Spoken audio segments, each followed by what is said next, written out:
அஸ்ஸலாமு அலைக்கும் வரஹ்மத்துல்லாஹி வபரகாத்துஹு.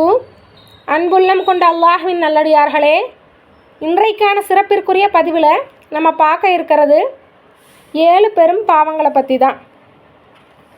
ஹஜ்ரத் அபூ ஹுரைரா ரலியல்லாஹு அன்ஹு அவர்கள் அறிவிக்கின்றார்கள், மனிதர்களை அழிக்கின்ற 7 பாவங்களை தவிர்த்து கொள்ளுங்கள் என்று அல்லாஹ்வின் தூதர் நபிகள் நாயகம் ஸல்லல்லாஹு அலைஹி வஸல்லம் அவர்கள் சொன்னபோது அவைகள் என்ன என்று தோழர்கள் கேட்க அதற்கு நபி அவர்கள் இவ்வாறு பதில் கூறினார்கள்.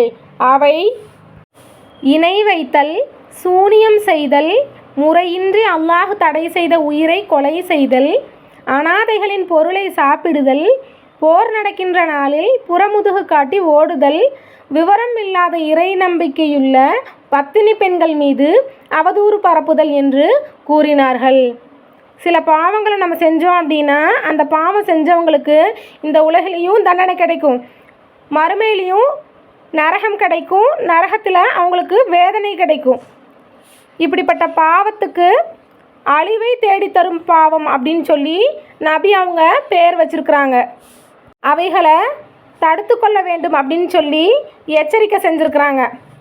மனிதனை அழிக்கின்ற பாவங்களில் அல்லாஹ்வுக்கு இணை வைக்கிறது மிகப்பெரிய பாவமாகும். கற்களையும் மரங்களையும் இன்ன பிற படைப்பினங்களையும் வணங்குவது ஒரு விதமான இணை வைப்பாகும். இன்னொன்று என்ன அப்படின்னா, பிறர் பார்க்கறதுக்காகவும் பெருமைக்காகவும் நல்ல காரியம் செய்கிறாங்க இல்லையா, அது கூட மறைமுகமான இணை வைக்கிறது அப்படின்னு சொல்லி சொல்கிறாங்க. மற்றவங்க பார்க்குறக்காக நம்ம நல்ல காரியம் செய்யக்கூடாது, அல்லாஹுக்காக மட்டும்தான் செய்யணும். அப்படி பிறர் பார்க்குறக்காக பெருமைக்காக செஞ்சோம் அப்படின்னா அது பெரும் பாவமாகும். அதுவும் எப்படிப்பட்ட பாவமாகும்? இணை வைக்கிறதுக்கு சமமாகும் சொல்கிறாங்க.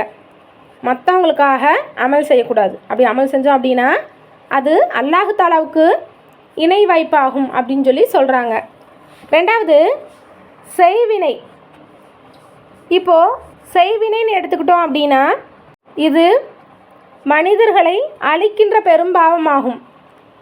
இந்த செய்வினை அப்படிங்கிறது 2 வகைப்படும். ஒன்று, ஷைத்தான்களுக்கு கட்டுப்பட்டு பிறருக்கு பாதிப்பை ஏற்படுத்துவதற்காக சில மந்திரங்களை சொல்லுதல். ரெண்டாவது, ஒரு மனிதருடைய உடலிலும் அறிவிலும் பாதிப்பை ஏற்படுத்துவதற்காக சில மருந்துகளை பயன்படுத்துதல். இதனால் பாதிக்கப்பட்ட நபர் வேறு எந்த சிந்தனையும் இன்றி குடும்பத்தை வெறுத்து, உறவை வெறுத்து, அனைத்தையும் இழந்ததை போன்று காட்சியளிப்பார். அதுதான் சிலரெல்லாம் ஒருத்தவங்களுக்கு ஏதாச்சும் பாதிப்பை உண்டு பண்ணணும் அப்படின்னு சொல்லிட்டு ஷைத்தானுடைய வழியில் போய் மந்திரம் இதெல்லாம் செஞ்சு அவங்கள கஷ்டப்படுத்தணும் அப்படின்னு நினைப்பாங்க. இன்னொன்று பார்த்திங்கன்னா, ஒருத்தருக்கு அவங்களுடைய உடல் ஃபுல்லாக செயல் இழந்துடணும், அப்படி இல்லைன்னா அவங்களுக்கு அறிவே இல்லாமல் போயிடணும். அறிவு இல்லைன்னா ஒரு மனிதன் இயங்க முடியுமா? கட்டாயமாக முடியாது. இப்போ நமக்கு பசிக்குது, அது நமக்கு எப்படி தெரியும்? நம்மளுடைய மூளை சொல்கிறனால தான் நமக்கு தெரியும். இப்போ நமக்கு தூக்கம் வருது, அது நம்ம மூளை சொல்கிறனால தான் நமக்கு தெரியும். இப்போ ஒரு பகுதிக்கு நம்ம நடந்து போகணும் அப்படிங்கிறது நம்ம மூளை சொன்னால் தானே தெரியும். நம்மளுடைய அறிவு இல்லை அப்படின்னா நம்மளுடைய உடல் ஆட்டோமேட்டிக்காக செயல் இழந்துடும். அப்போ நம்ம ஒரு இடத்துல உட்கார்ந்துருக்க வேண்டியதான். அறிவு இருந்தால் தான் நம்ம என்ன செய்கிறோம், நம்ம என்ன செய்யணும் அப்படிங்கிறது நமக்கு தெரியும். அறிவில்லை அப்படின்னா நம்ம எப்படி இருப்போம் அப்படிங்கிறதே நமக்கு தெரியாது.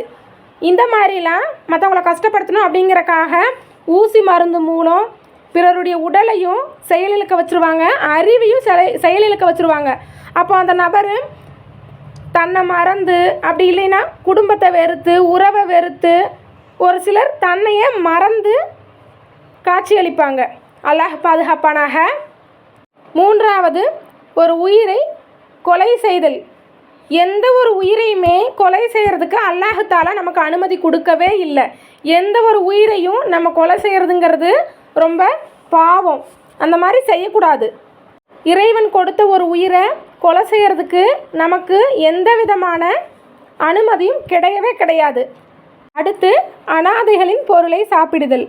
அனாதைகளோட பொருளை நம்ம சாப்பிடக்கூடாது. அவங்கள்ட்ட அன்பான முறையில், பொறுமையான முறையில் நம்ம நடந்துக்கணும். அவங்கள ஏமாற்றி அவங்களுடைய பொருள்களை நம்ம சாப்பிட்டோம் அப்படின்னா அது மிகப்பெரிய பாவமாகும். அடுத்து போரில் வந்து புறமுதுகை காட்டி ஓடுதல்.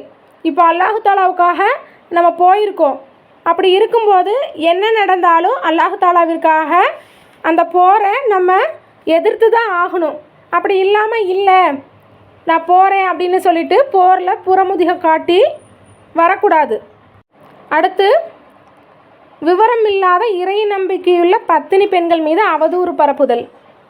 அதுதான் அவங்களுக்கு வந்து எதுவும் தெரியாது, ரொம்ப யதார்த்தமாக இருப்பாங்க, வெகுளியாக இருப்பாங்க. ஆனால் அல்லாஹு தாலா மேலே ரொம்ப நம்பிக்கையாக இருப்பாங்க. அவங்க மிக ஒழுக்கமுள்ள பெண்ணாக இருப்பாங்க. அவங்க மேலே தேவையில்லாத அவதூறு சொல்லவே கூடாது. பெண்கள் மேலே அவதூறு பரப்பக்கூடாது. அந்த பெண் அந்த மாதிரி, இந்த பெண் இந்த மாதிரி அப்படின்னு சொல்லி எந்த பெண்கள் மேலேயும் அவதூறு பரப்பக்கூடாது. ஏற்கனவே நான் சொல்லியிருக்கேன் வேறு ஒரு வீடியோவில், ஒரு பெண் மற்ற பெண்ணை கேலி செய்ய வேண்டாம் அப்படின்னு சொல்லிட்டு. அதே மாதிரி தான் இதுவும். ஒரு இறை நம்பிக்கையுள்ள பெண் மேலே அநியாயமாக ஒரு அவதூறு பரப்பக்கூடாது. அது மிகப்பெரிய பாவமாகும். எனவே இன்ஷா அல்லாஹ் பெரும்பாவங்களை விட்டு தவிர்த்து கொள்ளுங்கள்.